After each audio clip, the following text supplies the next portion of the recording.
The law of generational myopia, यह law number 17 the laws of human nature का। इस law के मुताबिक हम लोग जिस जनरेशन में पैदा हो जाते हैं वो जनरेशन हमारे बारे में बहुत कुछ बयान करती है। जितना हमें सोचा भी नहीं होता है उससे कहीं गुना ज्यादा हमारी जनरेशन हमारे ऊपर असर डालती है।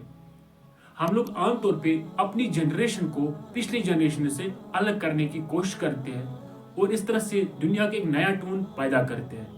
हम लोग जिस जनरेशन में पैदा हो जाते हैं उस जनरेशन के टेस्ट्स, उस जनरेशन के वैल्यूज, आइडियाज और जो वे ऑफ थिंकिंग होती है वो हमारे अंदर आ जाती है। इस तरह से जो हमारी सोच होती है उन्हीं बिलीफ्स, उन्हीं आइडियाज, उन्हीं वैल्यूज और उसी वे ऑफ थिंकिंग के इर्द गिर्द घूमती है। इस तरह से हम लोग बाकी व्यू ऑफ पॉइंट के बारे में नहीं सोचते हैं। इस तरह जो हमारी सोच होती है वो आहिस्ता आहिस्ता तंग होती जा रही है। तो इस्लाम में यह कहा गया है कि जो आपकी जनरेशन का असर आपके ऊपर है उसको जानने की जरूरत है। जब आप उसको जानेंगे तो आप अपने दिमाग को फ्री कर सकते हैं। इस तरह से आपका दिमाग ब्रॉड हो जाएगा। वरना अगर आप अपने उस जनरेशन के इन्फ्लुएंस को नहीं जान पाएंगे, अपने उस जनरेशन के असरात को नहीं जान पाएंगे, तो आपका माइंडसेट जो है वो कंस्ट्रेंट हो जाएगा, वो तंग हो जाएगा।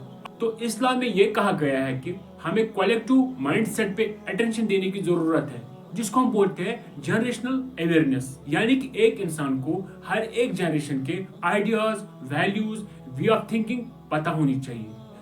जब हमें हर एक जनरेशन की अवेयरनेस होगी तो इससे क्या होगा, हम लोग अपने अंदर unique ideas, unique ideals, unique values develop कर सकते हैं। इसलिए इस्लाम में ये कहा गया है कि अगर आप बड़े हो तो आपको छोटों के साथ टाइम गुजारने की जरूरत है, ताकि आपको उनके आइडियाज, उनके वैल्यूज और उनकी वे ऑफ थिंकिंग समझ आ जाए।